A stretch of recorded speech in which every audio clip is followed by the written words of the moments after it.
আপনি আমার আব্বা। আসসালামু আলাইকুম আব্বা। ওয়ালাইকুম আসসালাম। বাজান আসো। তোমাকে তো দেরি হলো কেন? আর কি করবো আব্বা, আপনার মাইয়ারে চিনেন না আপনি? শ্বাসগোজ করতে করতে এত টাইম লাগে, আমি বাইরে না, প্লেন ছেড়ে দিছে, পরে ফ্লাইট মিস করছি, কোন রকম আইসি আর কি। প্লেন ফ্লাইট এই মালা গেলে কি কইতেছে রে তোরা কিসাই তো? প্লেনে আইসি আব্বা, ফ্লাইটে। আরে কি কইতেছো এসব উল্টাপাল্টা? সব সময় খালি মস্কারা করে। আব্বা আমরা ভ্যান দিয়ে আইছি। আরে তুমি এত পাকনামি তুমি করতেছো কি লিগা? আব্বা আমার এগুলি বলার দরকার আছে না, দেখো শোনার দরকার আছে। শোনো মহসিন, 2টা নাইট গার্ড মতিন, দুইটা।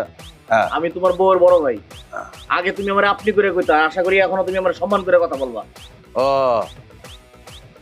তোমার আপনি করে অবশ্যই আমার বউয়ের বড় ভাই। আসসালামু আলাইকুম।